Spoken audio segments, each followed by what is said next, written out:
Hmm.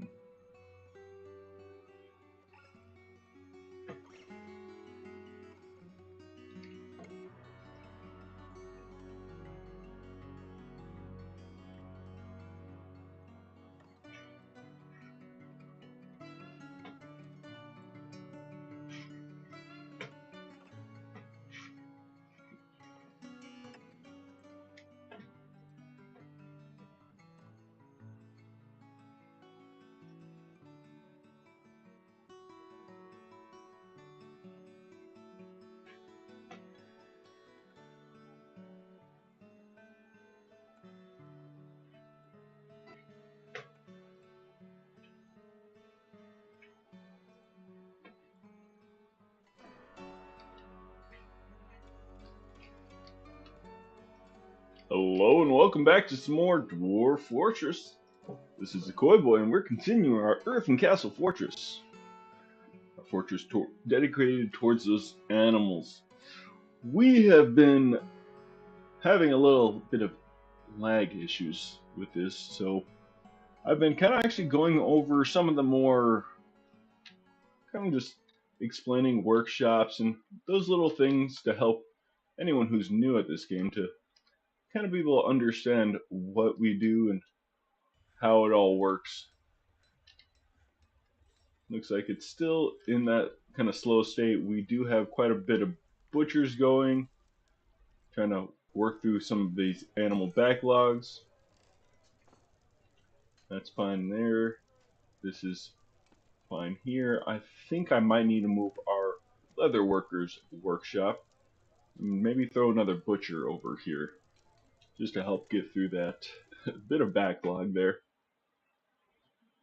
But in the meantime, we'll kind of continue where we left off. We were explaining some of the workshops. We did get through explaining all these ones on the basic level. So now time to kind of explain some of these ones over here. The clothing and leather workshops. So you got leather, you got loom, you got clothes, and you got dyer. Currently, I don't have a dyer built here. It's more like being able to help get your dwarves, say if you want a bunch of dwarves with blue capes, you can do that. But the dyer's workshop isn't really anything you're going to necessarily need. The leather workshop, if you got a lot of animals, a lot of leather, this is going to be very needed right here. Here's my leather's workshop. I'm going to make sure I move that at some point. But here are all the many different things you can make with leather. Starting off at the very top, let's scroll right back up there. You can make some instrument pieces. I prefer when I get my instruments, I prefer to just straight up buy them, but you can always come over here, make instrument piece. So, Bunun head, Dumat bags, Dumat bellows. You're gonna have to build some of the components for these instruments at other workshops. Usually, it takes about 3 items for most of the instruments. So this Dumat bag and bellows, there's probably another workshop that has that last thing you're gonna need to make a full set or to be able to make the full instrument. And go to cancel that. And mainly with leather, it's what you'd expect, kind of clothing kind of stuff. So starting off with the top, you got your armor. So default for your military archers is leather armor. You, if you want, you can also create a close-up melee group with all leather armor. Also, I recommend metal because it protects so much better. But if you're lacking on metal early, you don't have your metal industry up, leather armor is a good just kind of get it in there, help your dwarves wear that armor if you're dealing with early attacks. Backpacks are going to be a necessity for your military dwarves. Backpacks, and I scroll down here, water skins, and then you can also make metal flasks. These are all for your military. Your military will wear the backpacks. They'll carry food in those backpacks, and when they're out on long extended attacks or when they're stationed at a place for a while, they'll be able to eat from that backpack food and then Water skin works the same, but with liquids. Flask is just the metal version of that. Next, bags. Bags are going to be very necessary through your Dwarf Fortress playthrough with certain things. For example, if you have your hospital and you need gypsum powder, you're going to need to put that gypsum powder in a bag. Your dwarves will also store food items into bags, so you can get a bunch of seeds and they'll put those all into bags also. So bags are going to be one of those things that at some point they're going to be necessary. You don't need to make a huge amount of them, but they're really nice. Leather buckler, along with, I don't believe, yes, oh yeah, leather shield. So leather buckler is just a smaller version of the leather shield, usually used with your archer dwarves as a bit more kind of them able to move around a bit quicker with the buckler, but it doesn't provide as much protection. And then you get some of your more basic clothing, caps, cloaks, coats, dresses, gloves. You can make helms, high boots for your military, leggings for your military, loincloths, mittens. You got quivers. Quivers are for your archer dwarves, of course. Your archer dwarves you'll need one quiver per dwarf, and it'll be where they kind of store all their ammo. So once you get a military group going, you get your archers going, you're gonna need some quivers.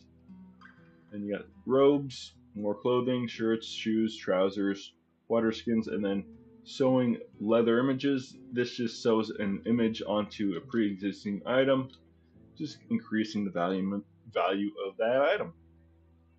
Now coming back down to workshops, clothing and leather. We've got our loom and then our clothes. So here is my loom.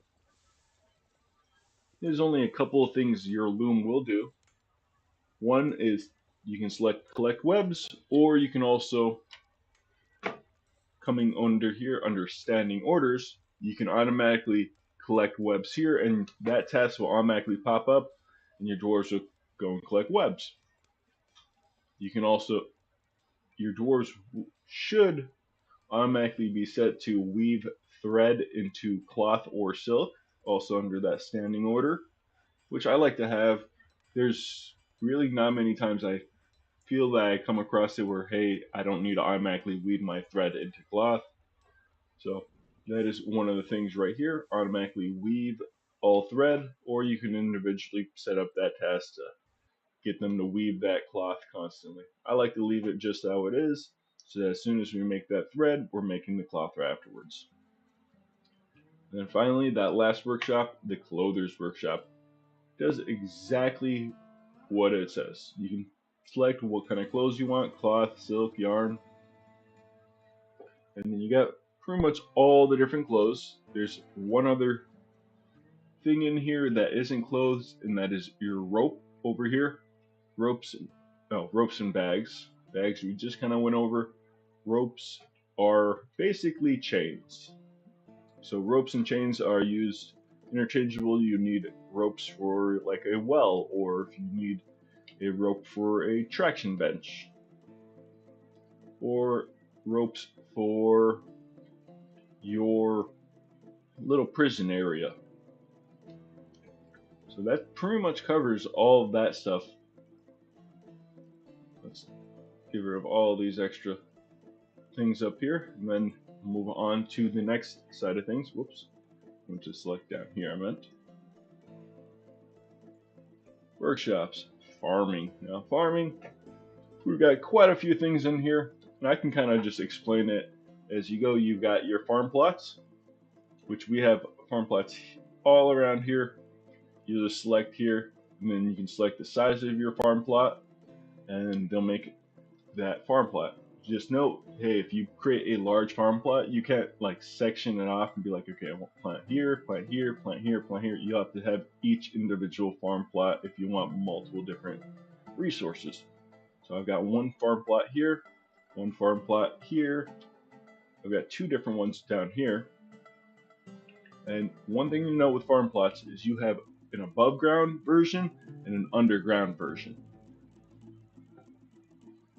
So the underground version is, say I have this right here. You can see right above it. This is all completely covered up. This is the normal ground, and then I dug under it, and I'll create an underground farm plot. However, with this area, I can create it above ground here, or what I did here is I created a bunch of channels, and then that completely cleared this out, leaving this all fresh, exposed to the top of the to the outside, and then I set those farm plots. Now this lets me farm any kind of exterior resource. So that's just a little easy way to set up. If you want these to be at the same level, you can kind of do a little thing like that to be able to build an outside farm plot right next to an inside farm plot. It's really nice, really helpful, and with the outside farm plots, every resource here is able to grow every single season. Interior farm plots, you have certain resources that can only grow during certain seasons. So just remember that. Next, we have our still. Our still is going to be another main staple of our fortress. Along the farm plot, usually, the still definitely, you're going to need to get your drinks up. Your dwarves will drink liquor, water if they're thirsty, if you have nothing else to drink. However, you want to make sure your dwarves have a constant supply of alcohol. It boosts their mood so much. Keep lending to higher amounts of happy dwarves rather than having higher amounts of unhappy dwarves. You don't want unhappy dwarves because they just cause problems. Next is our butcher. Butcher, you can individually select certain things. Catch live land animal, extract from land animal, or butcher an animal. You can see over here there's tasks to butcher a stray one-hump camel. You don't actually select that from the butcher shop. You come down here to all your citizen information, and under pets and livestock, this is where you can actually select that. You can see right here there is a toggle whether this creature will be slaughtered at the butcher shop when opportunity arises. So that'll actually create that task at that workshop for those animals to be butchered. As you can see, I have a bunch of tests set up right here. These are all ready to be slaughtered. So as soon as butcher shop has an open slot, they'll have that test put in there. Now, to catch live land animal, you will need a animal trap, different than cage traps. Animal traps are needed to catch those small pests. If you don't have any cats, you're going to need one of your dwarves to go around and catch live land animals. I recommend just starting off your game with a couple of cats, a male and a female usually, and then you'll get more cats from there, which will help deal with any pests rummaging around your little food area.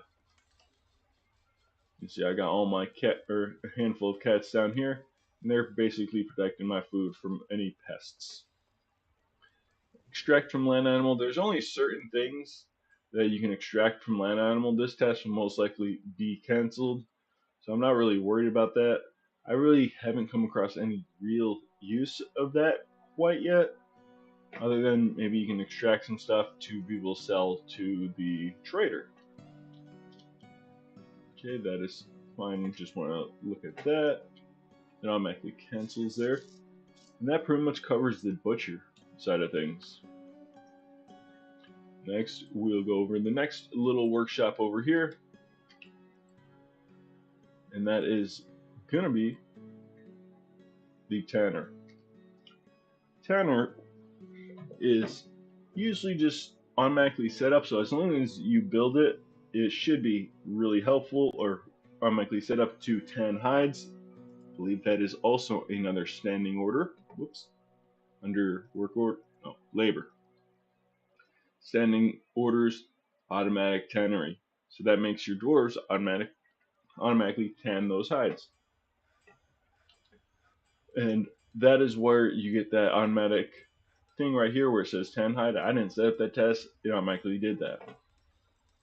I almost forgot to note over here at the butcher where it says butcher animal. I didn't set up that task. Or did I? I might have done that. But your dwarves, if there comes across a carcass that they can butcher, and you have this automatically butcher carcasses marked, they'll actually grab those carcasses and butcher them. Sometimes they're actually just butchering the skeletons, but you get bones from that, which is really nice. If you want that, you can slaughter any marked animal, no automatic slaughter. I I want my those ones I are selected to be slaughtered should be slaughtered. Nothing new there. Now there's also make parchment task over here. This takes a couple of other individual things to do. You need to make the milk of lime. I prefer not to really to make that parchment stuff. I'd rather use that skin or that hide or skin to just make into clothes or whatever I need here, and then make my own sheets using the cloth, because cloth tends to be a lot more. You get a lot more compared to having animals and having to butcher them and get that leather. It's a lot easier to make sheets, and parchments are basically the same thing as or are the same thing as sheets. They're just made out of animal hide instead of paper or instead of anything else like that. Let's see. Okay, that's fine right there. And pretty much covers that section. Whoops. Under workshops, we'll go to the next thing, the fishery. I do not have any fisheries set up, but once you actually get it set up, any fish that your dwarves catch will automatically, if you have it set to automatic fishery in that little standing order, will automatically be processed and you'll be able to have a supply of fish. Right now, I really don't like to do the fishing thing because every once your dwarves have that possibility of completely fishing out all the fish in a region. So fish are kind of a limited resource. I wish there's a way of kind of changing that, but for now there's a your dwarves can basically fish everything out of a river or everything out of the underground. And then you'll end up having no food supply there. So fisheries are good early on if you don't have any other food supply, but they will kind of they do have that limited resource, and you will end up running out of fish at some point. Next, the kitchen. I've got my kitchen set up right here. I've got it to automatically render fat, but this is where you prepare easy, fine, and lavish meals. Now, one thing to note, if you make easy meals, less resources. Also, if you're making like a plump helmet easy meal or one of these farmed things easy meals, you'll actually get the seeds back. But once I believe it's lavish and I think fine also, you don't actually get those seeds back. So I would wait until you have a good supply of food, seeds to be before swapping over to fine and lavish meals. I've got it set up under a work order. It's not here, but it's down here that every time we get down to a certain point of. Do I not have that set? Oh,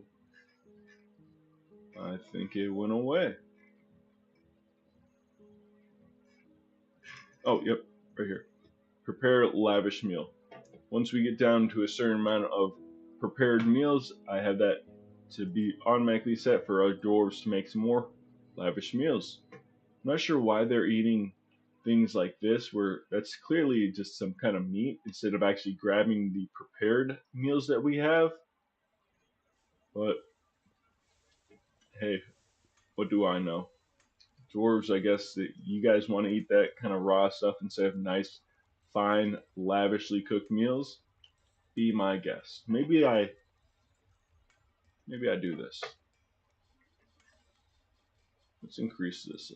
Oops, to 15. We'll call that good there.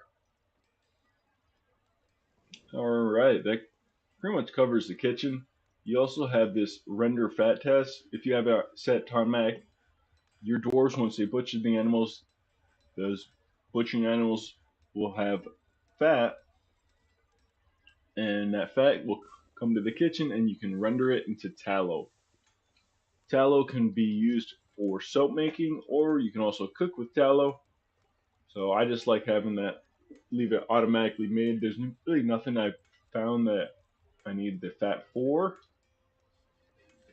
Other than that, so we'll move on to, why do I keep clicking over there? It's because there's a little hammer and it's like, oh hey, hammer. Alright, workshops, farming, farmers. Okay, farmers, querns, vermin catchers workshop. I really won't go over this. It's pretty much the same thing as what we were able to select over here to catch live animals. This is just pretty much purely dedicated to that. But you can capture and train small animals here, where we have a couple of, like this bark scorpion. We can capture bark scorpion if we're lucky and then tame it. They're not really used for anything. Hey, I got a couple of animals I need to actually select to be trained real quick. Or at least just one. Ooh, agitated dingo. Oh, you're fighting. Wax worker. Ooh, okay. Run, wax worker, run!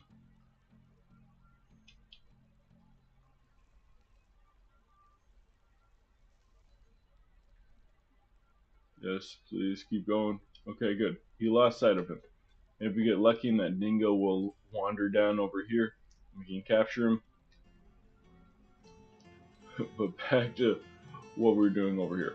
Your farmer's workshop. This is going to be one that has quite a few different things in here. Biggest things is really milk animal, make cheese, and process plants, and shearing animals and spinning threads. You can also process plants in barrels and vials and bags, and that's how you're going to work to be able to get your quarry bushes, which I don't think I have quarry bushes I'm growing. Yeah, quarry bushes to be able to use to process that stuff down. But you'll need a bag, you'll need a barrel, or you'll need vials to process these things. There's really not much over here you can do, or to do. Process plant to bag, I believe the quarry bushes, you'll process that stuff, and then you can make with those quarry bush leaves, you can brew that into dwarven rum, I believe, one of the dwarven drinks, the main staple dwarven drinks. But for the most part, processing plants is what we use to make the thread. Then milking and making cheese, pretty self-explanatory. You get the milk, you make the cheese with the milk. Shearing animals and then spinning their thread, very simple there. We did go over querns last episode, so really don't need to go over this again. But that pretty much covers all of our workshops. Next, furniture. I mean, a lot of this stuff is self-explanatory. Beds for beds, chairs and tables, chests for our dwarves to store their items in, cabinets to store their clothes in, burial, which is coffins, sarcophagus, any kind of thing like that to bury your dwarves. Slabs are for those dwarves that need to be memorialized, which I don't have any slabs made up myself right now. And then statues, they add value to rooms. They also are something that you can just kind of strew around your fortress, and your dwarves might just take a look at them and be like, hey, I like looking at this fine statue right here. So, say I've got this room and I need to increase the value. Oh, I still need to put a weapon rack in the chest for you. But you can see at the very top right there, it says, I've got a opulent throne room. He just needs a normal throne room. If I had something less than a normal throne room, and I need to increase that value, and I can throw some statues in there. You can throw any kind of furniture into these rooms and it'll increase the value of that room. You help get that going for you to be able to satisfy those needs for some of your dwarves. Let's see, did I need another chest or was it a cabinet? Petrified wood coffer. Yes. Let's actually quickly build a couple of these things. Put a chest over here in this room, petrified wood, and then I'll put an armor stand. Come on, right up here. Oh no, I need a weapon rack, not the armor stand.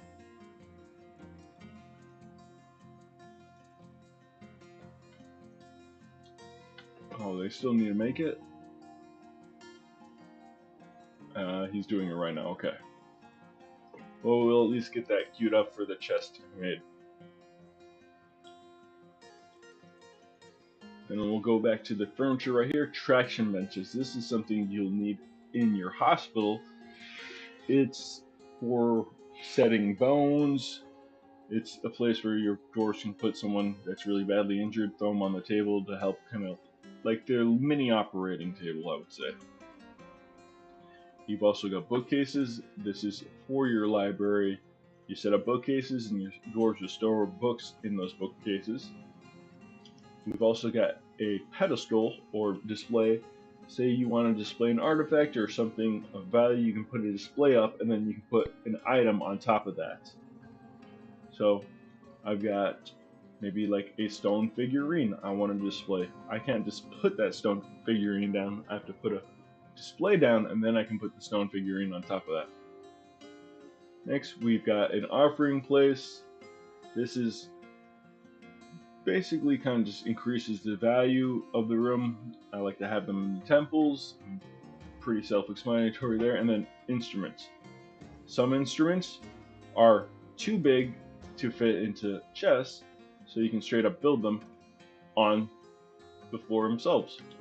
Once I can, I'm going to build maybe a straight little line right here of more floors, and I'll put some instruments over here for our dwarves to play. And that covers all of that stuff. Doors and hatches, construction, all this.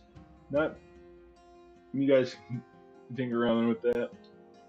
I'll kind of go over all this citizen information now. And all these tabs. So first one, this shows all of your dwarves here at your fortress. Shows what tasks they're doing, depending on what labor you have selected over here. And hey, you can also select this. So if your dwarf is not doing anything, you can select this for your dwarf to do there. There's free tasks, so any task that isn't selected over here in their labor, that is, so clothier, I've only got these guys selected, so if a dwarf doesn't have that free task ability, then they're not going to go do anything with that. However, like this guy, he's not about to come do this because it's only selected will do this. Now, let me kind of go over here. Now, crossbow making. I don't have anything selected here, so anyone with that open free task thing will come and they'll do crossbow making. They'll also do trapping or small animal dissection or gelding or fishing, well, fish cleaning because I have that, or fish dissection or wood crafting. Like any of these things, your dwarves will automatically go do the stuff that isn't individually selected already. That's what this little symbol right here means. This lets you basically go right onto your dwarf, see what they're up to. This lets you actually look at their sheet automatically, so you can do that two ways. You can actually find them in there, hit that, or you can individually just select the dwarf and it brings up this same little sheet. And it always will come to this overview. Let you kind of look at just a little bit information about your dwarves. This guy's values stoicism. He's got good intuition, high stamina. He's clumsy, however. He's not really ambitious. He's got high social awareness. 23-year-old. She is. She is healthy. She's got no official position, so she's not a noble of any sort. She's not part of any squad. However, she does have a little bit of. She's a dabbling discipline and a dabbling observer. This will show the highest skills it has. Some doors might have a long list.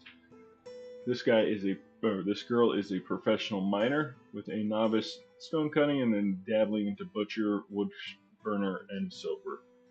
And there's a couple of unmet needs like eat good meals. If I get them to meet these needs, then their happiness should be able to go up. So if I get them to eat a good meal, craft objects, be with family, martial training, be creative, excitement, hey, I can try to work on getting them some of this stuff. And this is their daily thoughts or their most recent stuff. So they feel satisfied at work, they feel relieved being near a waterfall, they're bored after unable to practice a craft, and they're uneasy after a lack of decent meals for too long, and then bored after being unable to practice a martial art for too long.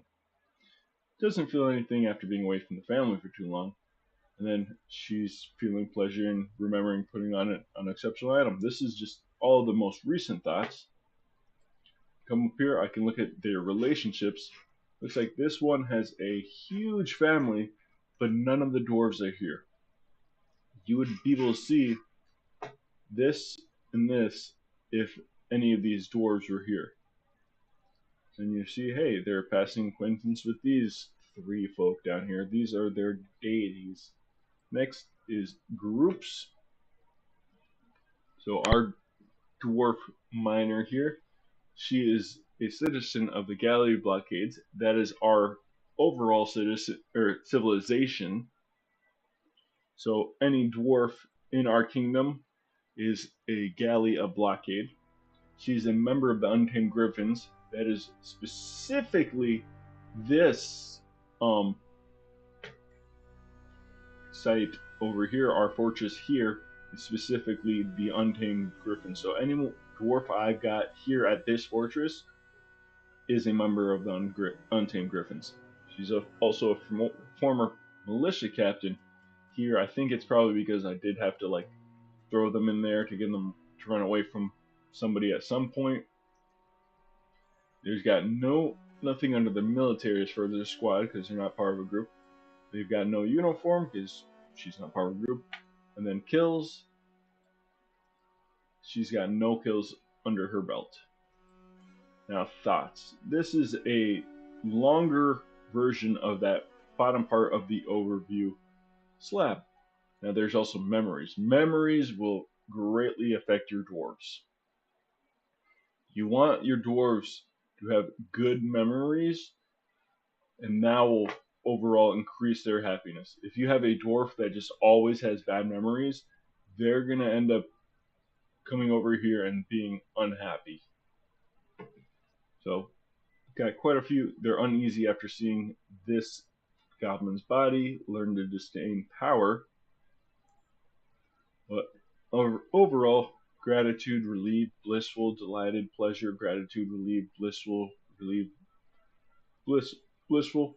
This shows me that she's got overall very happy kind of just throughout the years. However, I've only had her since the summer of 116. She's only been here since 116. That lets me know, hey, they came 2 years ago. Next is the personality. Personalities, you can kind of try it if you want. I mean, there's 200 dwarves, so if you want to individually try to go through each of your dwarves and kind of tailor what they're doing and to line up with their personality, go right ahead. So this one, she has great intuition. Sorry, I would say with that personality because all these things will affect that. Great intuition, very good feel for social relationships, and a feel for music and a way with words. She might be a great poet or a performer of some sort. Now, really driven and really feels the need to pursue even a modest success. feels a strong need to reciprocate any favor done for her. She's very polite, not very particularly interested in what others think of her. She does not easily fall in love, and rarely develops positive sentiments. Now, go through here and read all this stuff. Now, there's values over here. This is one of the things that you'll want to kind of definitely look at some point because of this very last part. She dreams of mastering a skill. When she gets that skill mastered, then that'll get a really good mood buff for that dwarf. And it'll also fall into their memories, so it'll be an overall thing to very much make them happy. Now, this person, they like Realgar, pig iron, star rubies, giant wild boar leather, giraffe horns, and backpacks, puzzle boxes, and cats. Now, right here, where it says cats for their aloofness, this dwarf will adopt cats. That just automatically tells me that. Now, there's ones. Now, in the sound of the mother of song, when possible, she prefers to consume potato plants. So if you got potato plants growing, she'll prefer to eat them. They'll also increase her happiness. Sorghum beer, soft wheat seeds, and cranberries.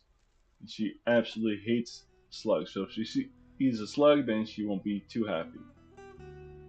Now this is just a larger version of that slot on the overview telling her unmet needs.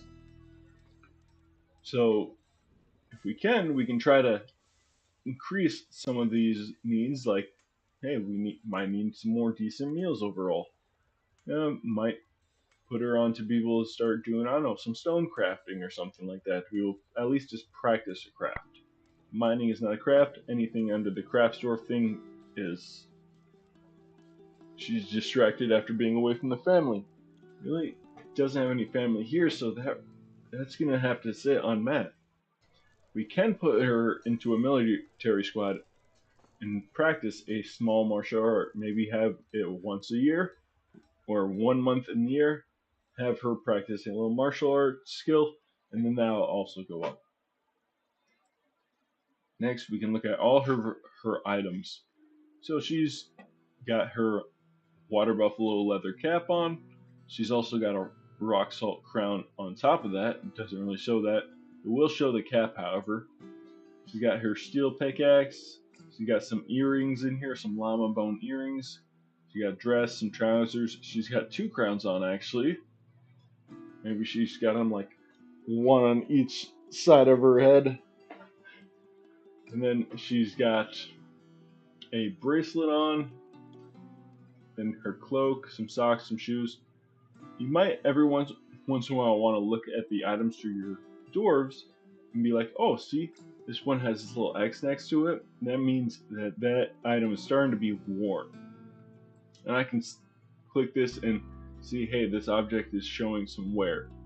Anything with that little small X will show that. Then it'll become a large X, and then there'll be 2 X's when it's like completely disintegrated. So that lets me know, hey, I might need to make some more caps in general for our dwarves. This shows all the health problems this dwarf looks like really hasn't had any military or anything as far as being hurt at all. There's no statuses, no wounds, no evaluated wounds at least. There's not been any treatment scheduled. This is if your dwarves get hurt and they go to the hospital, they'll have this right here. She was brought to bed in the very first year she was here. Under the description, it might tell you some extra little things, but this will sit here and it'll tell you what she looks like. So she's actually a tall dwarf. She's got very long hair that is neatly combed. Her somewhat short head is extraordinarily broad. Her lashes are short, her eyes are free-lobed, her hair is ochre, her skin is dark tan, and her eyes are cobalt. Next thing to look at is the skills area right here. So this is all your labor skills. Most of your dwarves will have skills in this. This lets you It'll tell you all the skills from all the different things she's got. She's only got 5 things. We kind of also saw that in the overview, but the overview, if there's more than 5 skills, this is where you kind of look and see that.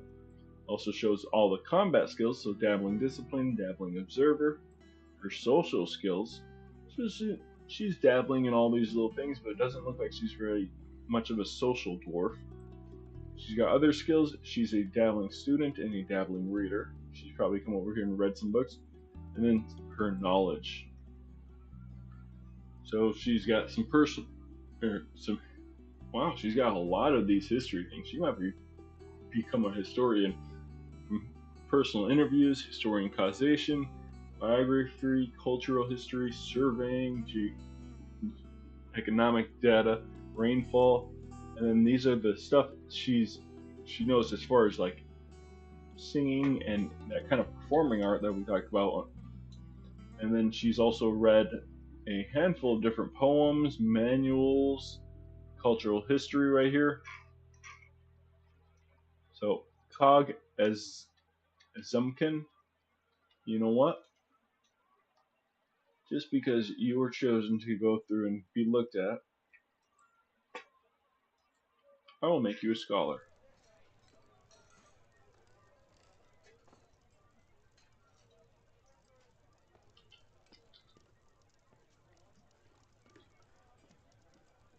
Boom.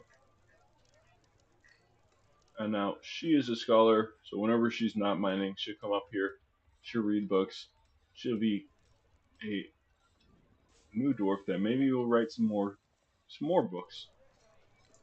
Ooh. Making sure we don't forget about our fortress. Looks like we've got some more, where's it? Porcupine pups. Yes. Oh, wild boar pup right there. And there's that porcupine pup. Just gonna scroll up real quick, make sure I didn't miss anything as far as the adult ones, like these ones right here. Some animals are born adults. Looking good there. I will release that giant grasshopper over here, although I should probably just butcher it.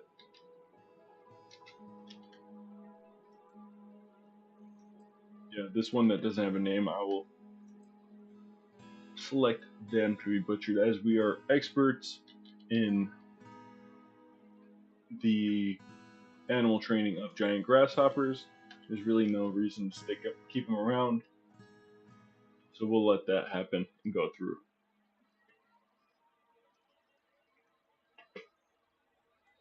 Let's see. They are working on getting this completely covered. Let's see. I believe it's 10 across. Let's see how much I've got. 27. That's at least another 2 rows. I want to cover up this area. That way, no flying animal will automatically just see these fly into here and try to attack my little porcupines. Protect those guys. Alright, looks like they've gotten this done. So I'm going to build some beds in here and set these up as bedrooms. And with that, it's a nice little segue into zones. Zones are going to be a very needed thing. I'm going to create these bedrooms before I start going over this. Except, yep, you can go right into that bedroom.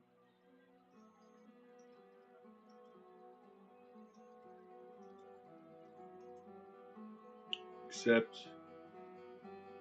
yep, you're good to go into that one. And finally,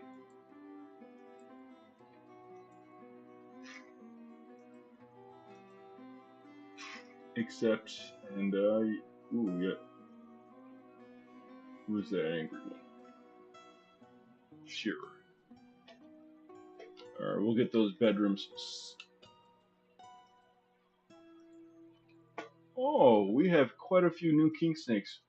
Now, one thing to remember, anything born from a nest box, you'll need to automatically tell them to go into that pen and pasture.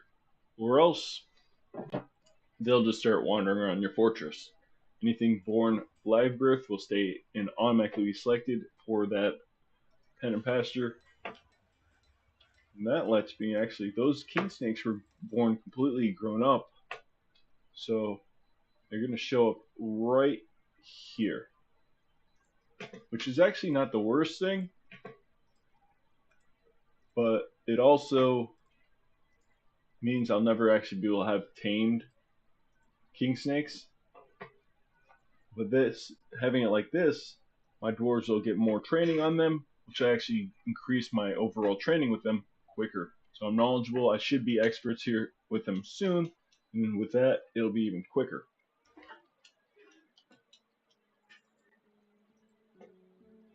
Oh, more king snake eggs. Yes, we'll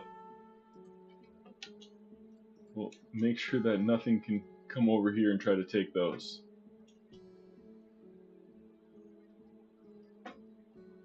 I think one of the big things we're running into is like giant cave toads. We got a whole bunch in here.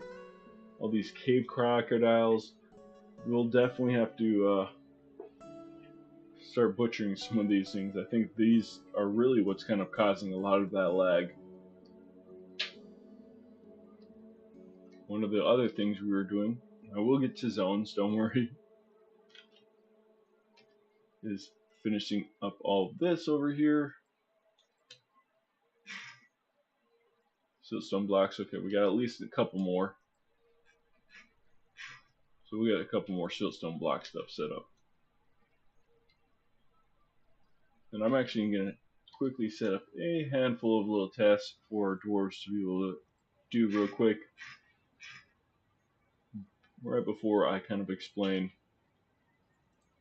how the different zones work.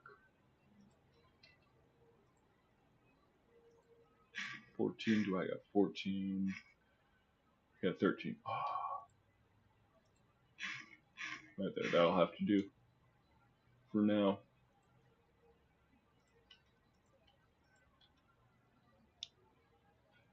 Alright.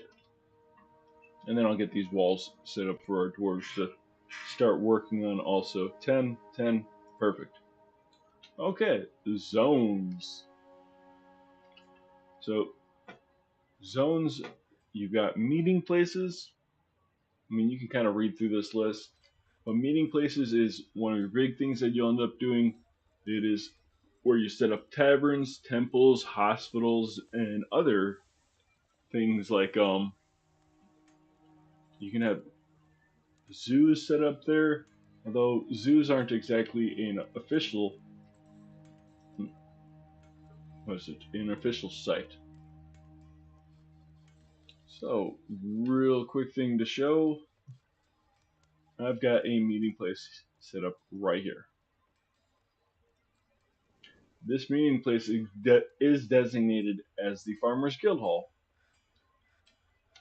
I can set up a new meeting place, say right here. This will be good for now. Accept. Now this will be a place where your dwarves will just come, hang out, meet. Usually, if you have nothing else selected and you have no other meeting places, your dwarves will go there. I've got so many other meeting places, dwarves really won't go over here. However, you got this next little thing is you can assign it a new or existing location.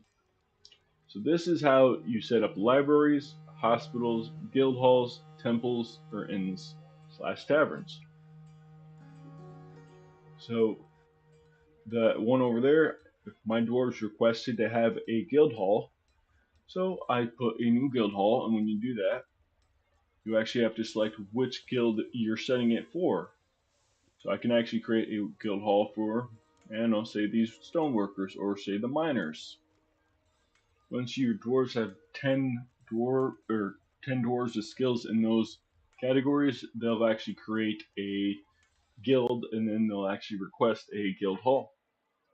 Temples are where your dwarves come and worship, and right here you can see, hey, I've got all these different deities. If I scroll all the way down to the bottom, these are the different groups that we have. So I've got three worshippers here. I've got 22 here, six. Not every dwarf that worships that Me- Mebzeth will actually come and join this, but all these dwarves that are in here are worshippers of that person. Back, you can set up a hospital library. We got one set up over here, and then you got your library, which I've got one set up here, and then our inns and taverns. I don't have any inns and taverns set up quite yet. I've got a dining hall where dwarves just come and eat. Inns and taverns, you can get outside visitors to come visit you, visit these taverns. They actually will come visit libraries, guild halls, temples, and hospitals. Well, maybe not the hospitals. I'll show you how that is. So if I click over here, I can have it select all visitors are welcome here. Citizens and long-term residents only, which actually I'm going to have that selected because that's actually what I want. And then the last one is citizens only. I don't have any long-term residents, so it doesn't matter here, but yeah, I'll have citizens only are allowed to go into here. Another way to look at the different places is right here, places, locations, and you'll see, hey, this shows me all the different places. I've got my hospital with 6 people assigned and 1 patient. Hospitals, you'll have to assign, I've got a doctor assigned, diagnostician, a couple surgeons, and then a couple bone doctors assigned. So your doctor just kind of does all the different tests, but each one of these is more selected for the dwarf. So, hey, this guy's a bone doctor. Here's all of our bone doctors and such. Our diagnostician. We've also got surgeons, which I don't believe. Let's actually take a quick look at that. Kubat, Moral, Unib, and Dobar. Let's see, we might be able to add a couple more people. So these guys are right here, are we all selected into this? So you're not actually selected into any of these things, but you are a High Master Surgeon and you are also an accomplished surgeon. So you know what? I'll throw you in as surgeons. In Kubuk and Moral, you can actually become just normal doctors as you've got other skills like a professional diagnostician. And you're also a adept diagnostician slash bone doctor. Let's get those random other people as surgeons. Yes, Kubak, Likot, and who was the other dwarf? Oh, oops, I selected the wrong thing there. I wanted to make sure I selected surgeon down here. Erush. Boom. And I've got a couple more doctors. Added a couple, moved the surgeons up to the doctors as they've got skills to be able to help out all across the board. But that is kind of basically your dwarves and what they can assign to the hospital zone. Now the library zone, there's 2 different categories. There are scholars and there are scribes. Scholars will sit there, ponder, read stuff, write new books. The scribe basically will go there and make copies of books. So they'll grab a quire and then they'll make copies of books that will have, so that there's not just one of those books. So if that one book gets destroyed, then you lose all that written knowledge. But if you get multiple books, then you'll have of that stuff, then you'll have copies of it and it will never actually truly be lost. Well, it looks like our surgeon is throwing a tantrum. That's fine. Once he actually causes some kind of ruckus, my was it? I'll send my justice squad onto there. Next, I'll go over the temples. So temples, this is a no particular deity temple. People who come over here and worship anything. I've got quite a few different performers over here. They're really not doing any kind of performing stuff. But say I've got right here, this is a recognized priesthood. They actually have another little spot called, for this one particularly, the Holy Moistness. It's basically their temple leader. While this one, the Ashen Creed, theirs is the Sacred Fate. This one is not recognized as a priesthood at all. No, this one is dedicated purely to Mezbeth, the water seas. This is purely dedicated to the deity, while this is only dedicated to, or is dedicated to the whole group, to that particular, I call them cults. So that kind of goes over temples. I've got my dining hall. I didn't set up anything else other than that. I think guild halls. Guild halls, there's nothing you can select here to add any people here. The only thing is really the value. Those dwarves in those guilds come over occasionally and they'll sit there and they'll chat and they'll discuss stuff and they'll, I don't know, they'll actually teach other dwarves stuff in that particular knowledge basis. And I'm thinking at some point I'm going to kind of slow down all my production and just purely focus on butchering all this stuff. I think the biggest thing for me is getting more bricks, finishing this, and then once I finish this, I can pretty much shut down my whole mining operation. The only reason we're doing any kind of mining is to be able to get more resources to be able to build up our upper or above ground fortress. Looks like there's definitely a lot less water, more down here because it's exposed to that wall. We're getting there to have less water in general in that area. And then once we get to expert level for the, was it giant toads is what I'm looking for. Where's those giant toads? Giant cave toads there. We're knowledgeable, but we're not quite experts. But once we get to the experts, I'll start butchering through a bunch of these giant cave toads. And then also with some of these other animals. We're getting there. We're not quite there yet, but we're definitely getting there. A couple different animals in here. Worms, snails, bark scorpions. That's just an empty cage. Oh, I think that's probably where they took the giant grasshopper from. Take a quick look at what animal do we have running around our kind of open area. Dingo, you're way over here, bud. Come attack. I swear, we're friendly. I want you to come and quote unquote attack. That way we can get more of you guys. I don't think I have any normal dingoes. They'll probably end up dying to these human mercenaries anyways. We're getting there. We're getting there with this fortress, and we're getting there overall. Alright, kind of gonna go over and explain a couple more things over here. Justice system, now that one dwarf threw his tantrum.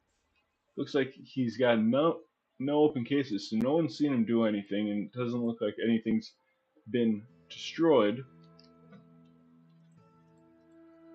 So we've got a couple of different dwarves here. These are all our troublemakers so far. I disagree with this one. But we've got our brewer, which acted out earlier. We convicted him. He's probably been released from prison at this point. Yeah, he's no longer over here. He's back into the main group of everything. Oh.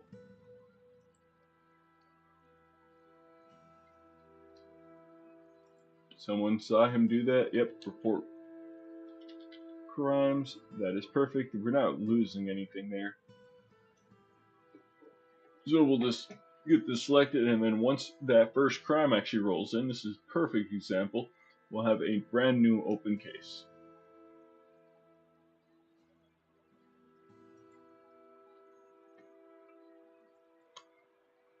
And you are already working on, or one of our doors should automatically be working on that. It's fine that they knocked over a cage trap, if anything. That's kind of perfect. Really don't care about cage traps.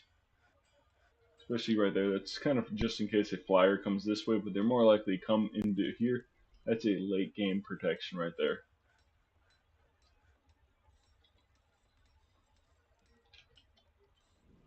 I do want to cover up some of this.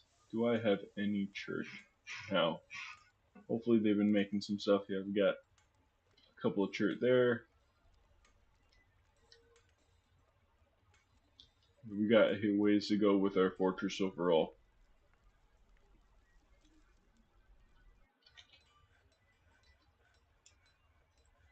I should be able to at least make this next little wall right here. And then two more.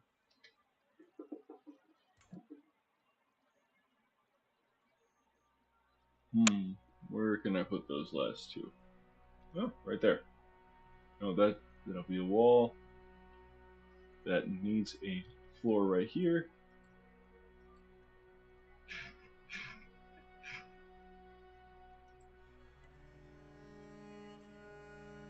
And I've already got that set up. I do need a sandstone block there though.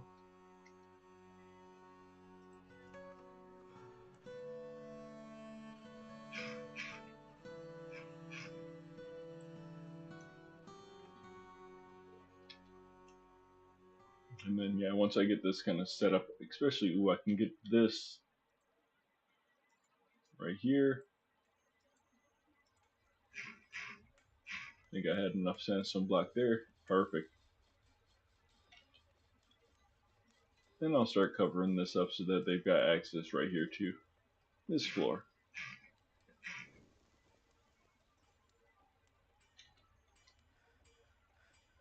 And I'll do it too like this. That way, once they have that built, our doors can work on stuff coming from up here and go walk over here or whatnot. Good. We're getting there. This is a mega fortress, to say the least, and it's all for these animals. And we might eventually turn some of these other spots to animal training spot or animal storage spots. Maybe even bring a couple up here. I prefer to keep them all closer down to the bottom. But you know what?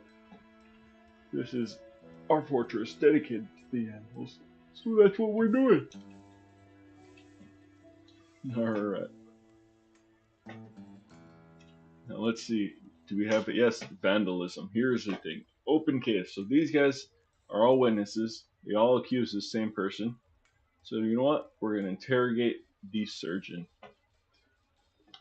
I can convict them because we kind of already know that they did it. I want to interrogate them because our captain of the guard will actually get some skill in interrogating. And it'll be used later on in case I have artifacts stolen or there's certain plots or whatnot. Oh, you're going to jail for a minute, bud.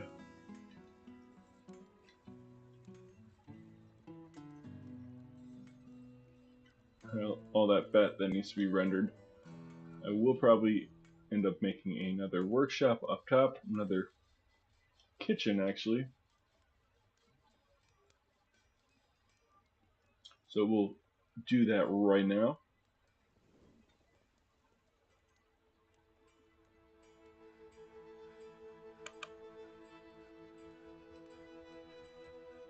I'll build one here. That should be good, and we'll make it out of one of our random blocks that we got. Yeah, quartzite, why not?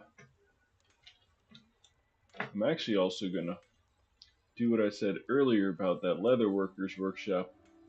Set one up right here. That clay stone block, and then I can deconstruct this leather workers workshop and put another butchers in there. That way we can get through this backlog of all these animals. And once we get to that expert level with more, then it'll be quicker. It looks like dwarves are moving faster. We're able to finally, yes, whoever was super slowing that down, we're able to get past it. Good. And we're smelting up a lot of this platinum ore. We will run out of steel at some point, so I want to take a quick look at the bars. Bunch of iron bars, but yeah, we're running low on steel bars. Can I make pig iron? That will be my big thing. It doesn't look like pig iron because we require flux stone. Let's see what kind of stuff are flux stone. So stone use. Ooh, we've got calcite, chalk, dolomite, and limestone, and marble. It looks like. Prefer not to use marble. I like the idea of marble statues. So let's see what we can find as far as any one of those. Oh, we got some more siltstone here, so I'll designate that. Some more siltstone here. I'll get some of that lignite. Kalinites. Oh, I can't mine any further that direction. That's fine. Because I like the jet, or I'll need the jet, that's fine. More siltstone. I think, yeah, that's as far as you go that way. I believe this is also over, yep, yes, chert. I'll select all this chert to be dug. Let's go down that next level. Rock salts, limonites, siltstone. Come on, there's gotta be some chalk around here somewhere.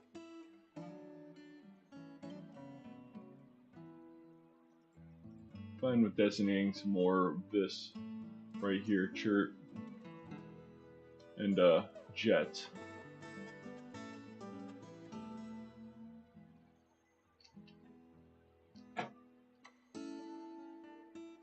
What I can also kind of look for, well, actually, oh, chalk right here. Okay, so I'm gonna actually prioritize this to be priority 3 because I want this chalk to be done quicker. Believe, yep, more chalk down here. That's siltstone, so I'm not looking for siltstone. And yes, more chalk over here. Now we get all this chalk mined out because we need that to be able to make steel. Yeah, chalk, jade, lavender jade. That's perfectly fine because lavender jade is basically just a gem.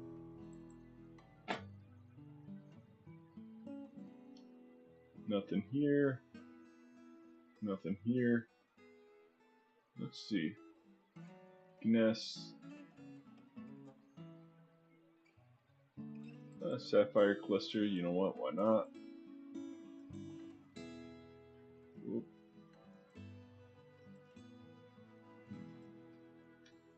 Oh, it looks like I went back to slightly lagging, but we'll kind of get through this.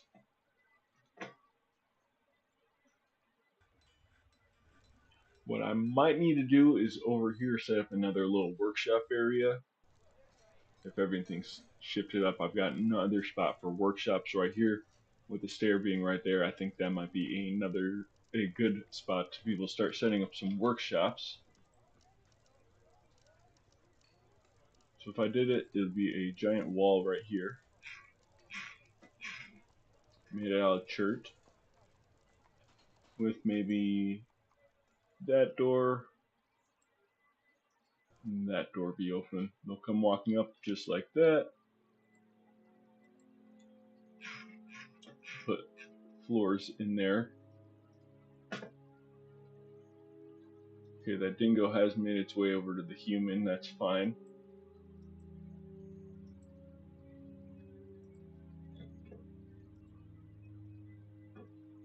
Interview scheduled, okay, good. Where is our captain of the guard? Are they doing what they need to do? That's the question. Oh, that's under other. Whoops. Yes, okay. Where is this guy? Are you him? You don't quite look like him. Yeah, captain of the guard. Alright, you are going to go over there, or interrogate that person, and then we will convict him.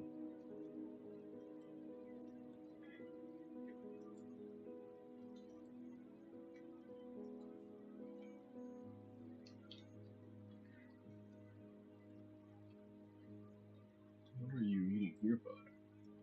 That looks interesting.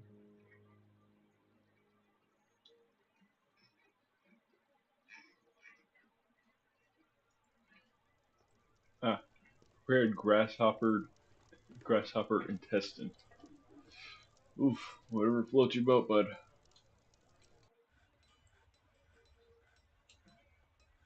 Let's also make sure I know what we are cooking and what we're not cooking.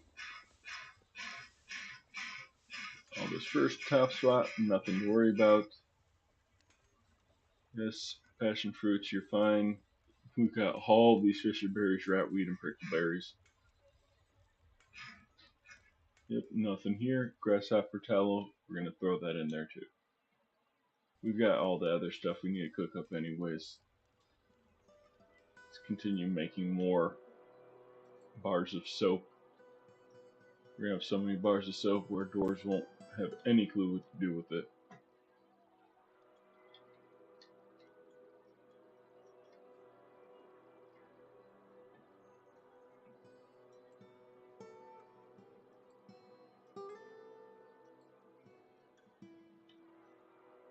And actually, let's make a lavish meal. I'm not sure why they're not eating all the lavish meals. Come down over here, select this. Look at my custom. Yeah, prepared meals should be over here. Our dwarves are told, hey, you can come eat that stuff. I know we've got it somewhere around here. I mean, it's probably the fact that they can't find it either. Alright, good. They're getting the second kitchen going. We'll have to move these sheets out of the way, but we got that. We got this leather workers workshop up here, so I can designate this to be removed. And I will set up some more caps to be made. So leather cap. Let's see what we want to make these leather caps out of. Bobcat leather caps? I like that idea. We'll make 40 of those. We got 40 bobcat leather. Start using up some of these things. I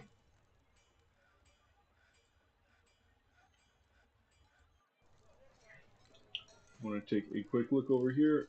Okay, that weapon rack is what we need to do. What is your thing? Export of totems prohibited. That's perfectly fine because we're not exporting anything right now. Yes, we have that petrified wood weapon rack.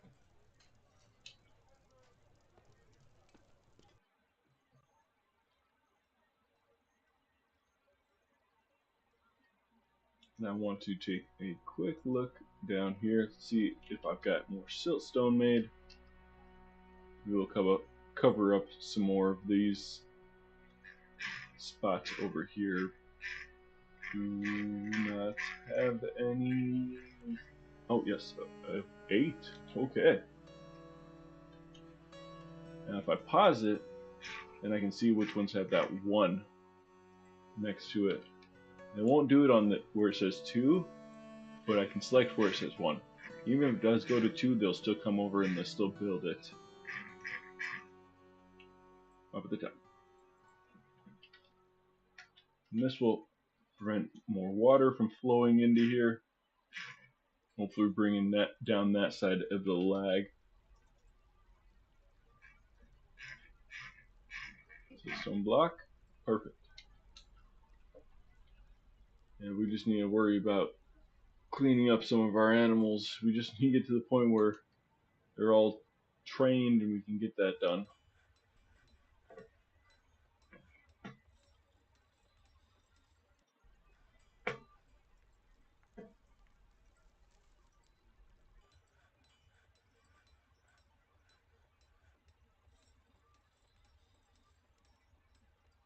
That one, okay. So that star one, fine. I'm worried when we get all these Cape crocodiles done, when they get born. But we'll cross that road when we cross that road. We're working on butchering up everything else.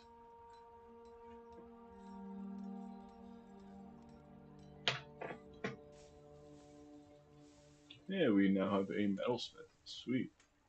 I believe I've got enough platinum ore to be able to make some more of those things to be able to bind books. Take a quick look.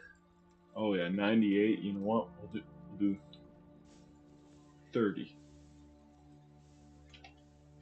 Platinum. Huh. See what we can make. I'll definitely do the book bindings.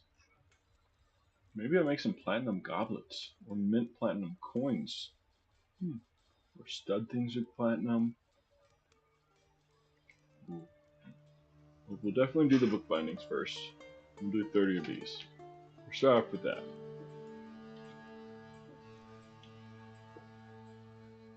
Oh, giant gray horned owl we were able to capture.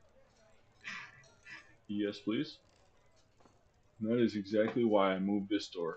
I moved the cage trap here, built the door so our dwarves didn't get that buff to, or that thing that come rushing out to attack them. Things come close and we capture them. That's perfect. That's exactly what I needed to have set up.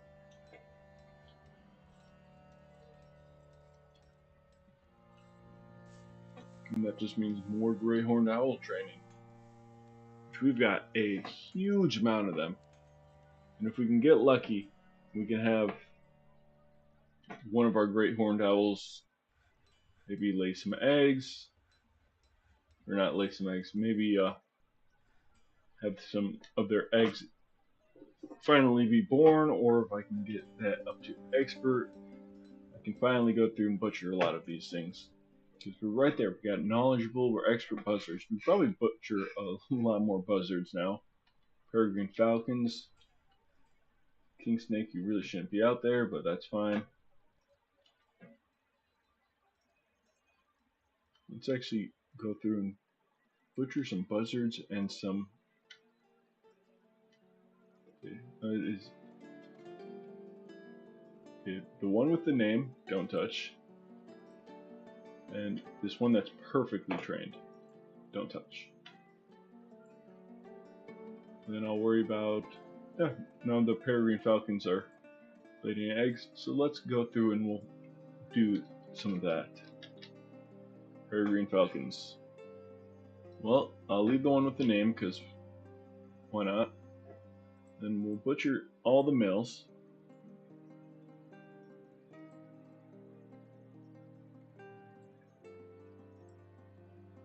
And a couple of these females. And we'll go through the buzzards. So the one that's perfectly trained I won't touch, but all these ones that have slightly not perfect training,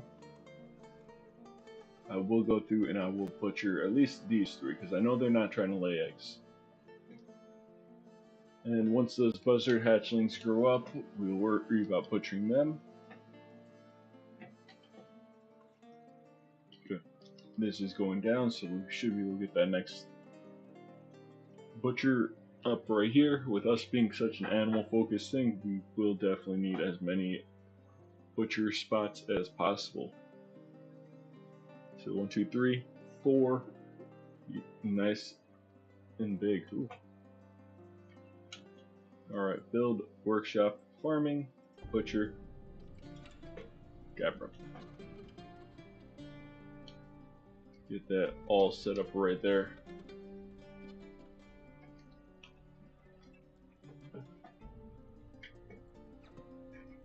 Let's say looking pretty good overall. That is, whoops.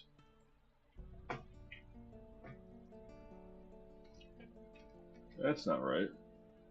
Offline.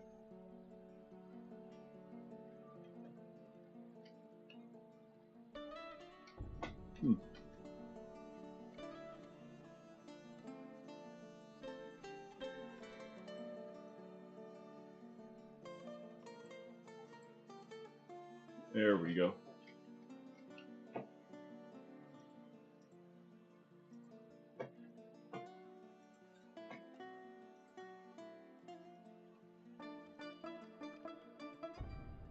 I'm just going through and checking out little things, letting everything run right here in the background, trying to get everything.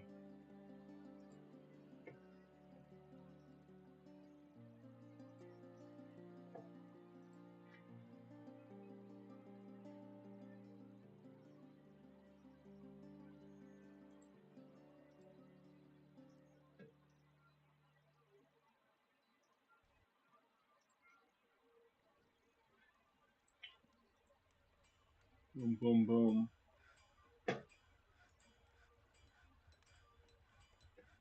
Hey, there we go.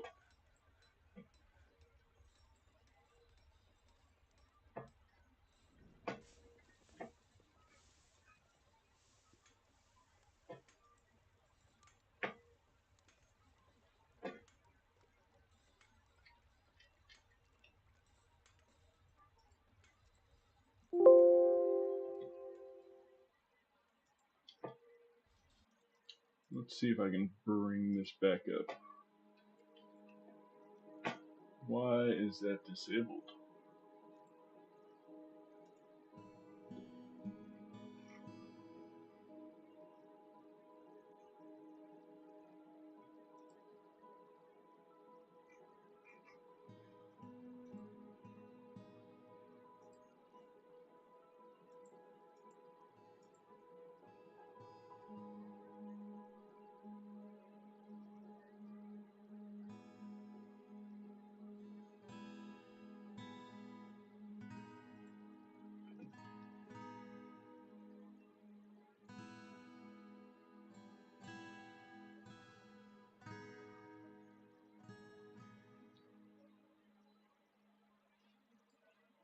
My content is not set to that, as far as I know.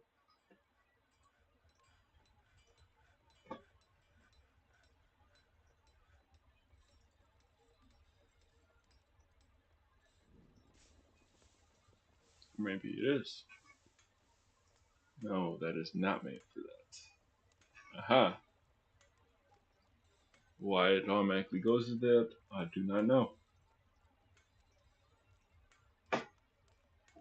So that should let me.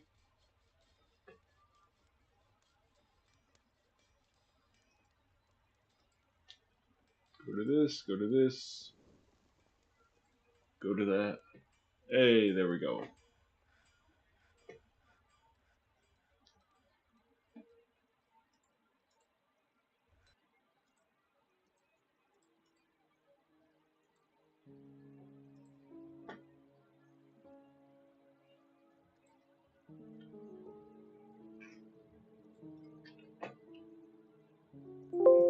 Alright.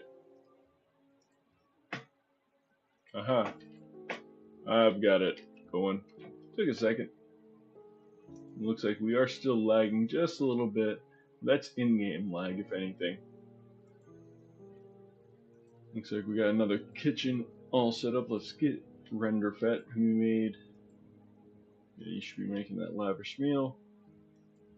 Good, we got the next butchers set up, so they're working on butchering up those peregrine falcons now.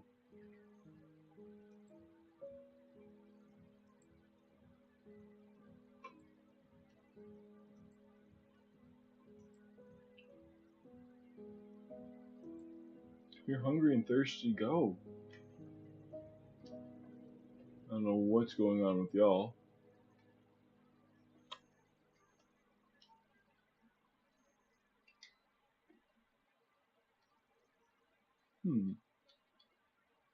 Keep trying to use this stuff up as soon as we've got it. BNF. I'm gonna go all the way up to the tip top. Do I've got enough for this? 12. Do I have 12 church blocks? I should have, yes, 24 or 25. Let's get that last little wall in right here. Oh, I don't have access right there. That's fine. We'll get that worked out here in a second. And now I've got all this stuff made so that our dwarfs can go wander anywhere they want using this staircase.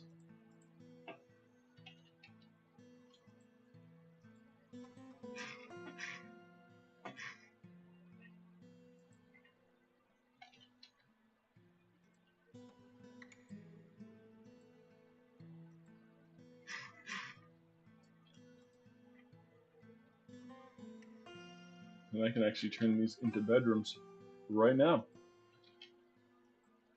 At least these two rooms. So, bedrooms.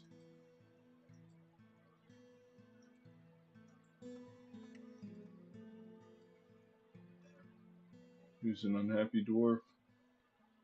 Stonecrafter. I never did double check this. Vandalism. Yes, you've been interrogated. Scheduled interview. Interview scheduled. Alright, that means our dude should be somewhat close.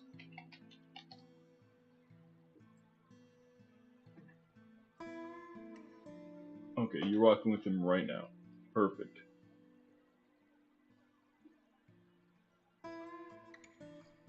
Let's get this next bedroom set up.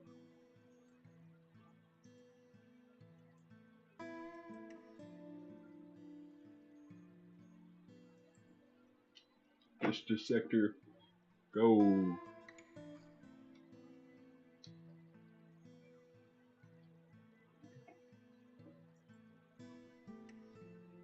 Yes, it's perfect. That's perfect. I wonder what you are butchering. Agitated one hump camel head. Interesting, some of the things that you'll come across. Let's look at what other new random animal we got here. Oh, another peregrine falcon. That's fine. If we capture it, we capture it. If we kill it, that's fine too. I prefer if they just come down here and we capture it again.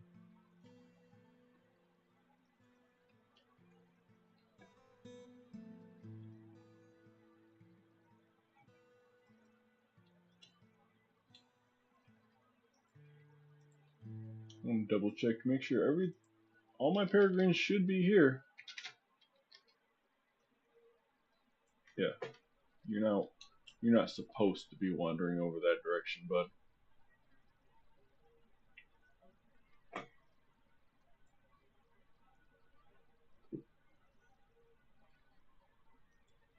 All of our giant one hump camels over here, or two hump camels, and once we get to that point where those are expertly trained, we will work on butchering you.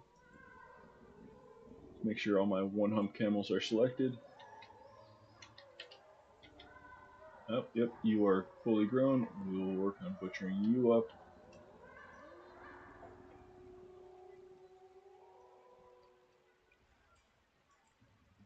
And let's just check out the overall training for some of our stuff.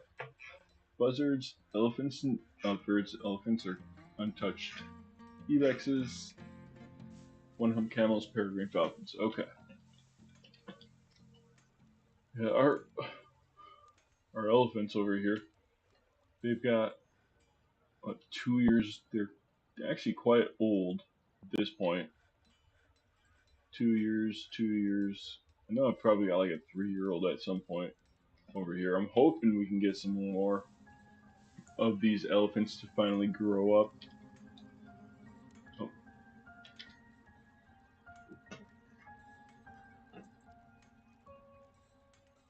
yeah, I think the oldest one is right here. You're 3 years old. Is it like the 4-year mark is where it finally happens?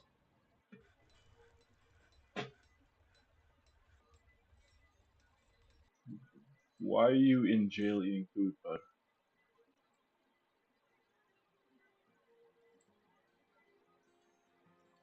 You're in you're eating prickleberries in jail. I just don't get it.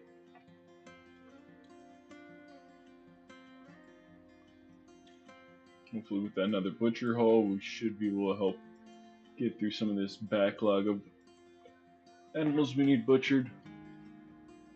I do want to separate animals from in here too. Alright, we just yeah. I'll have to make this into one of these mini ones too. So first I would need to put this out to at least right here. A simple walkway to at least get there. Then once I can get there, I can actually build up the walls all around everywhere. Swarm of mosquitoes. And start by making this room back here at least.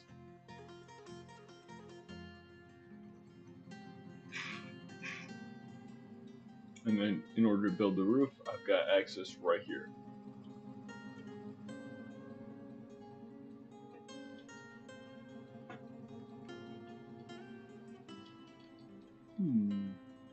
These elephants. All my elephants eat grass way too quickly. Elk birds. I think all the elk birds that are alive are all just someone's pet. Oh, nope. You can be butchered. You can be butchered. Guess no, that person doesn't want to adopt those elk birds.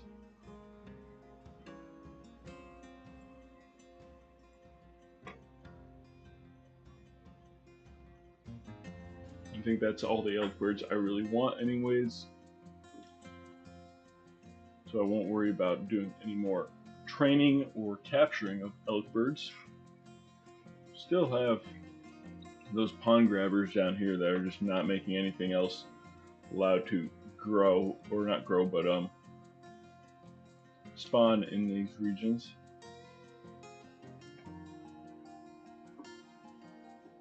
So much water coming through here.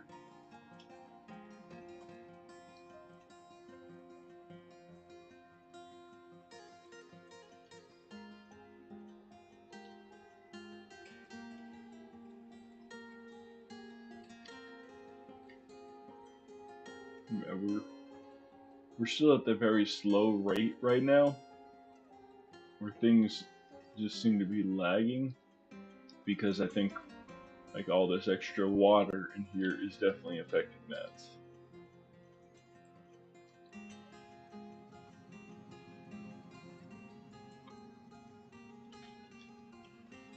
I'm not sure if it's like also from above or where it's coming from. If it's like spawning from above here. But I would think that this stuff should. Oh, great horned owl chicks. Oh, okay. Sweet.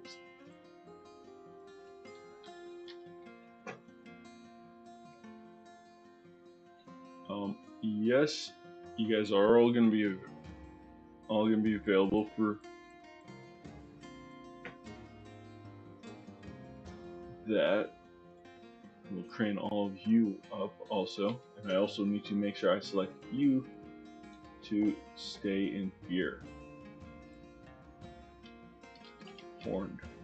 If I type that in, that should be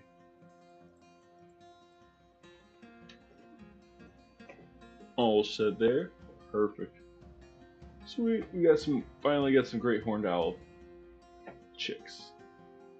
They look exactly the same, but they're chicks, and that's perfectly fine with me. Are you guys gonna like literally starve to death here?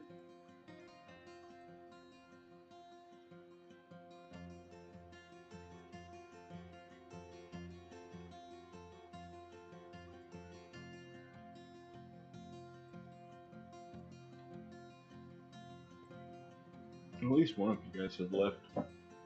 Maybe it'll reset that training thing to where it should be. I was hoping they'd get rid of this giant agitated monarch butterfly chitin. We got plenty of space down here for you, bud. And you guys are still eating stuff that really doesn't need to be eaten. Let's see if I make a meeting hall over top of this. Except, oh,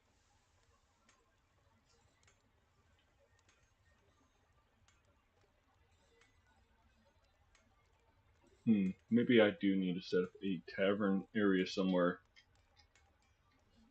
It would be somewhere, maybe over here.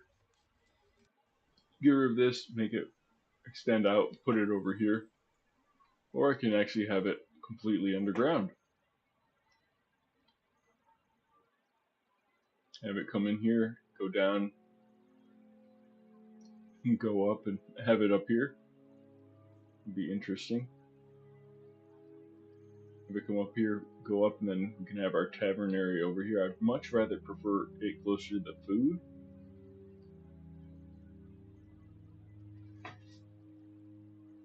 But that just does not seem quite feasible. But I think I will end up saying, hey, this is going to be the end of this episode. It's gone on way too long, but I'm going to basically record this back to back.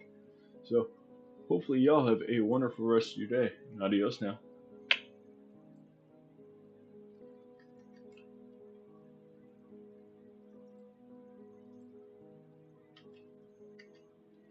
Alright, we're going to continue here.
Ba-dum bum bum bum bum bum. Ba-dum bum bum bum bum. Let's see what our workers are doing here. Weave thread. You're penning a giant cave toad. And we definitely need a. All of them are in here, so that shouldn't be any kind of thing. Milking. Where are our animal trainers? Animal trainers. Okay. You're training war elephant, training king snake. If for some reason, oh, you have a child here. Your only son, but you don't have a wife. Mother was the siege engineer. Ooh.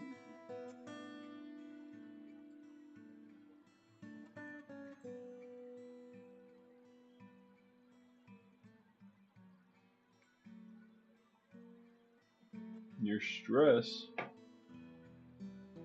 Yep. More snatchers. Oh, thief. Another thief. Oh, get 'em, boys.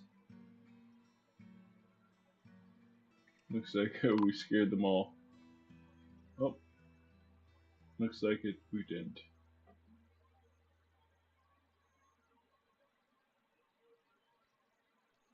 You went. Oh, no, you're going that way.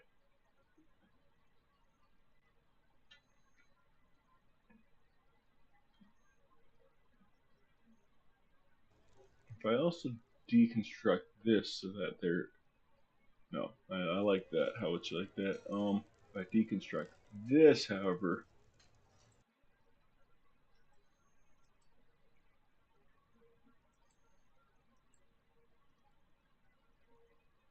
I can get it down at least another level, and maybe set a cage trap here and around here, something like that. Let's see if they ever did continue to do my chalk. Okay, good. We got at least a couple of chalk right here. Continue on over here. All this. Oh, that's siltstone. That's still siltstone. Okay. Let's see, where can we find more chalk? All chalk and siltstone. Native copper, interesting. Siltstone. Looks like there's some chalk here. Some more chalk, some more chalk. And you know what, I'm just going to select all of that. Do some tetrahedrite while we're at it. Get all this chalk over here.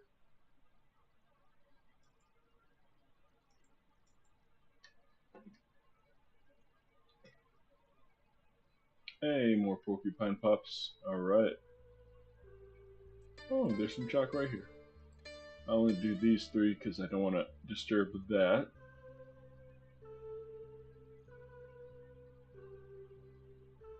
I'll get these pyrite stuff. Ooh, chalk, chalk, chalk, more chalk, more chalk, more chalk. Yep, I'll leave all the rest be. Let's see how far going down. Do my little loop, come over here,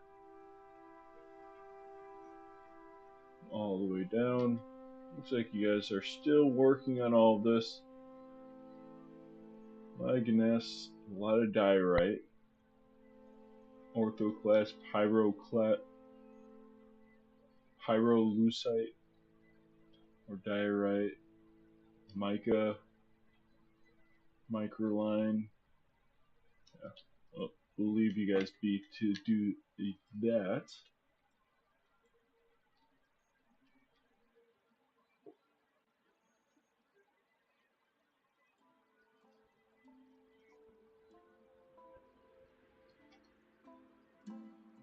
I know I released all of these cave crocs, but I put them all down here in order for us to get a couple more things into our out of here, so that it doesn't seem like there's so many entities in one little room. If I give them a little bit more space to roam, then I might be able to help out with some of that lag.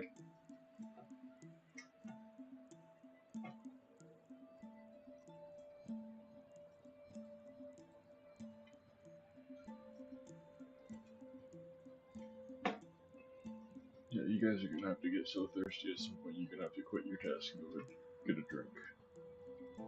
Alright? You're gonna have to do that. It's going to happen. Oh, let's see if our task over here got selected. Oh, not. Oh, yeah, we didn't. Let's see if our. Hey, interrogate. You've already interrogated. Let's interrogate their intelligence. Let's go to them. Confess to. Oh, subject confessed. The subject confessed to that. So let's get a quick look at the captain of our guard.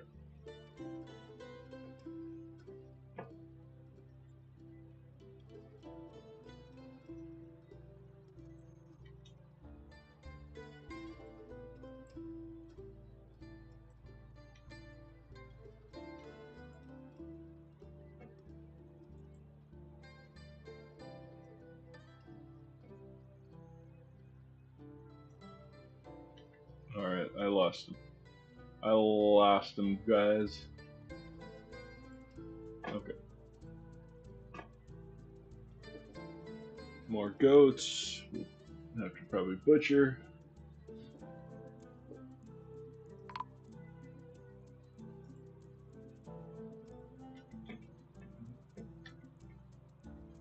Yeah, you kobold, you better run.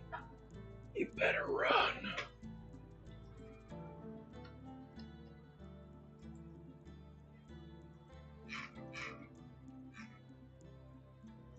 Yeah, this falcon's still just floating around up here.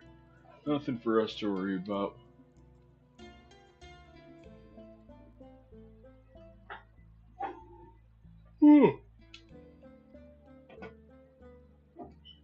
I'll be right back.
I wish that music popped up more often.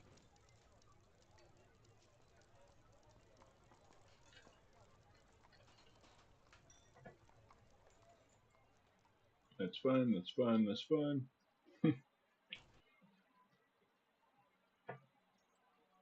Yeah, you're still working on butchering many different of these animals.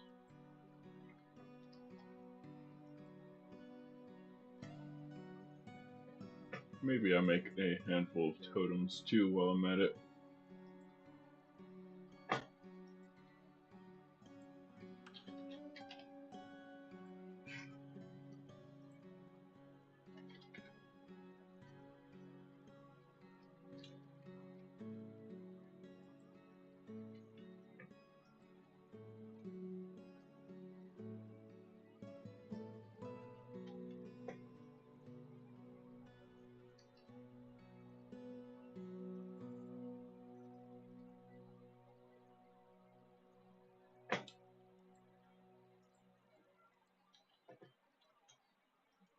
Nick, Yes, love? what's 7.5 divided by 2? 7.5 divided by 2, 3.75. Oh, yeah. Mm-hmm.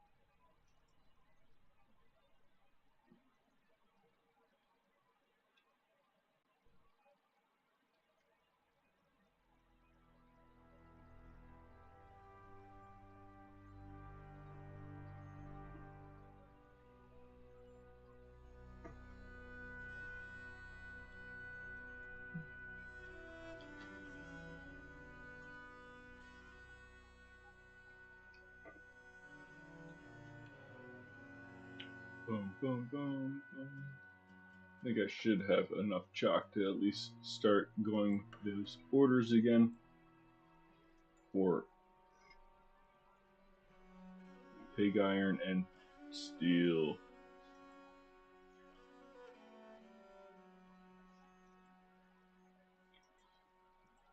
Pig iron and steel, let's get that cooking along right there.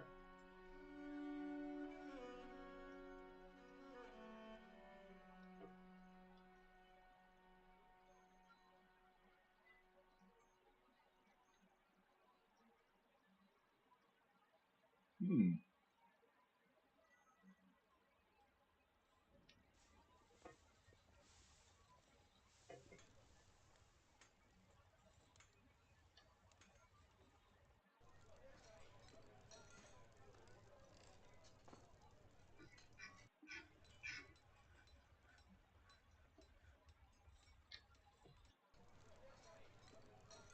So it looks like I'm gonna need some more barrels.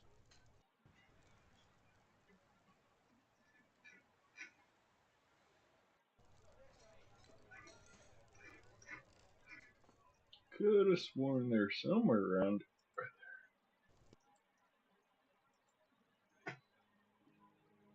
So if I need 1, 2, 3, 4, 5, 6, 7, 8, 2, 6, 7, 8, 9, 10. So I'll do another like 70 wooden barrels.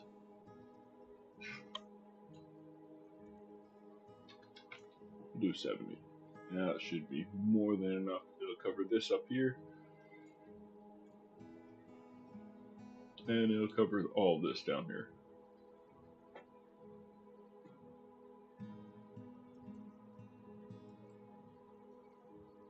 Probably could stop the fisher berries, the passion fruits.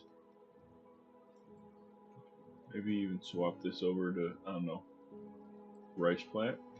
That might be way too much rice way too quickly.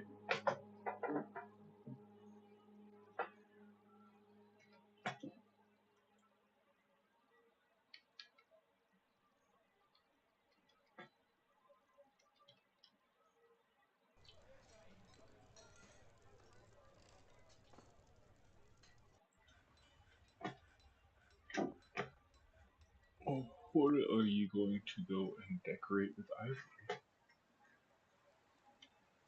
I don't recall having any ivory up here.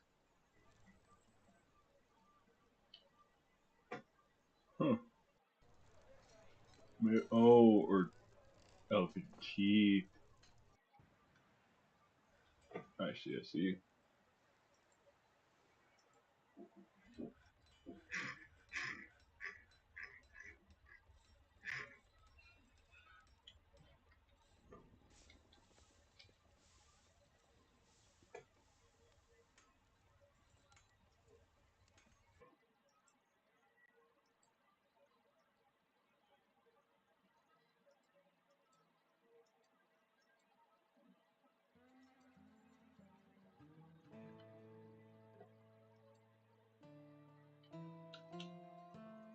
Kosoth and Dumont.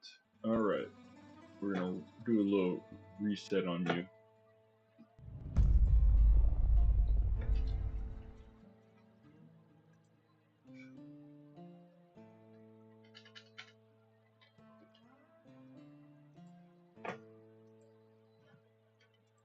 Blazing channels, you come over here.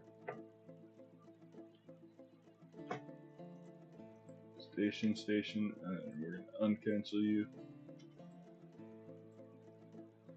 We're gonna take you guys out of here. Remove assignment, boom. Make sure I have those king snakes back in here.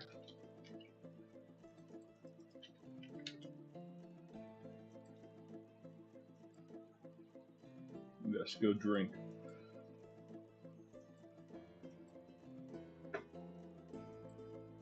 It's interesting how they just drop all their stuff.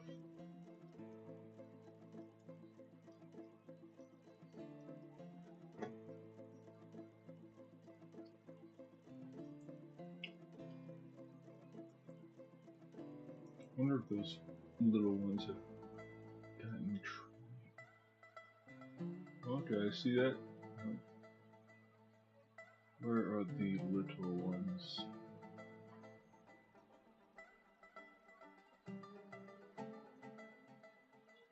Chicks. Okay, they're still working. Still working on being trained.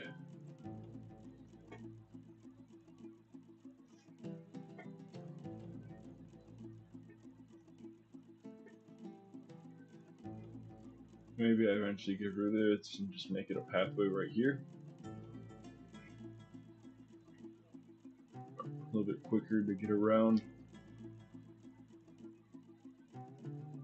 And I will probably do this. Get that going through there.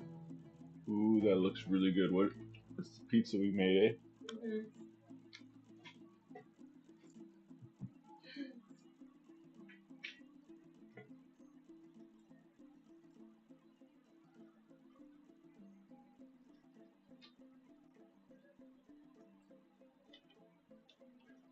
Porcelain statue of a slug. Things our dwarves come up with. Ooh, wild boar. Means I can butcher that one.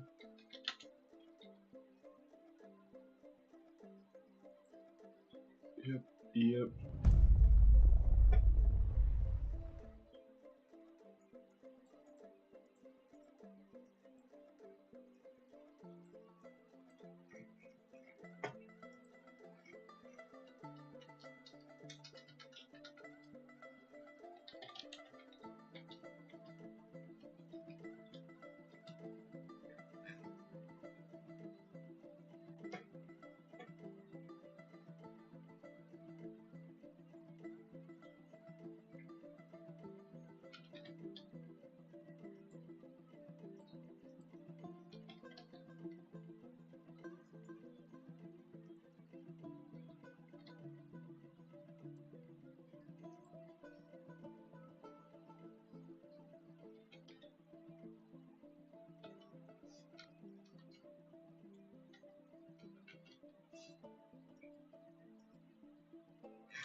Yep, I want blue right there.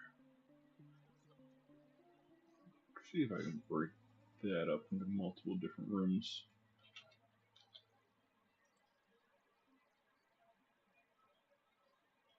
Maybe do a 3x3.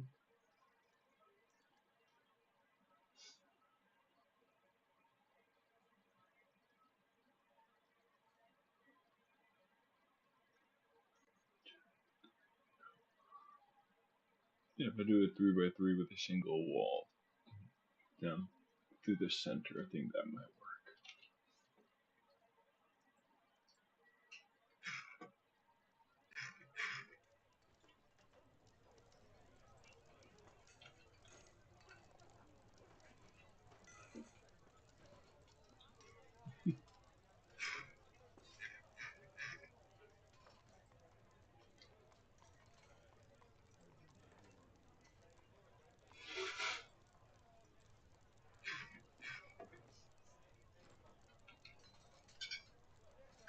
One, two, three. Skip one. This would be the next.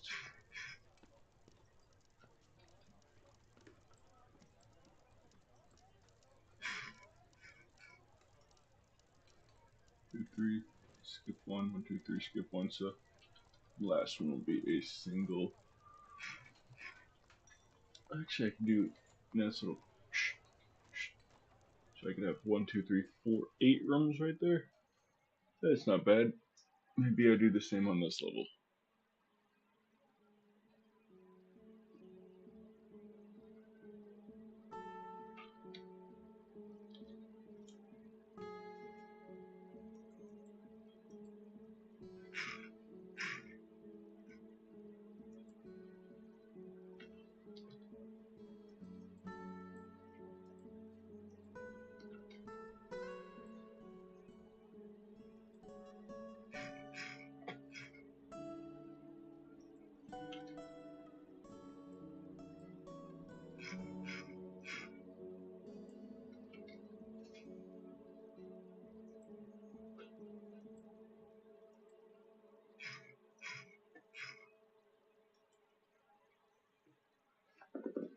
I gotta figure out what I want in this big room. Maybe I put the zoo there.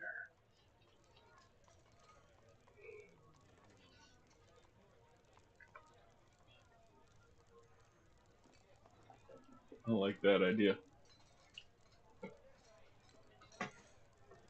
I like the idea of having a zoo right there. Main staple.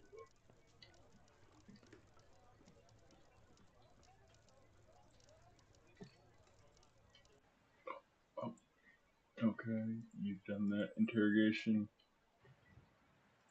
Alright. Open cases. Interrogate 17 witnesses. Oof.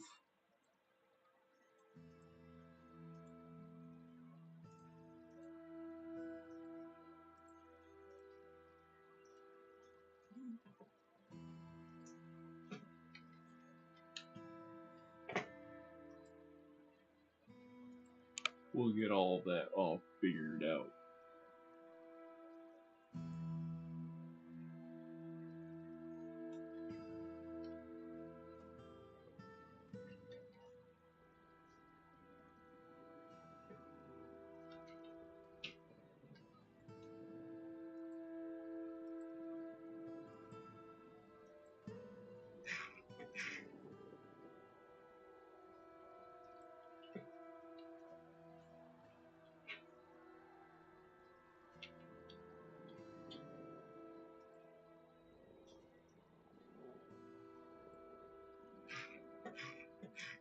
Continue building this up.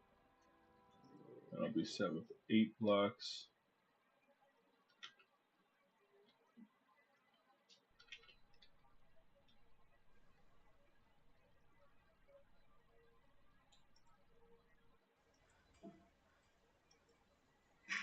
Five to go there. 2 to go here.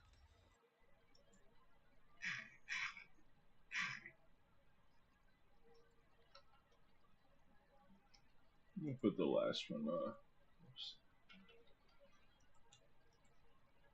right here.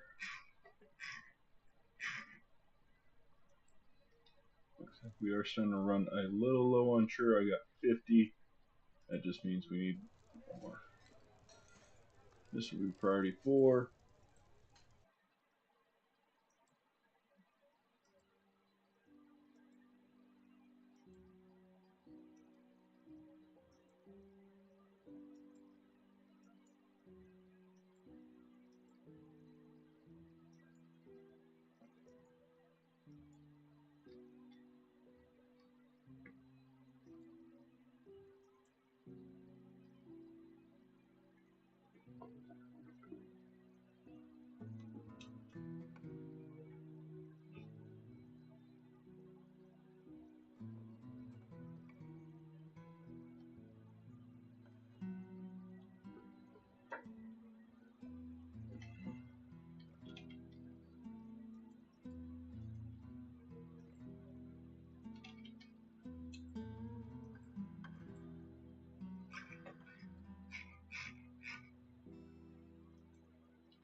Oh. Are you recording? No, technically maybe. Why? How am I gonna record? All right, let me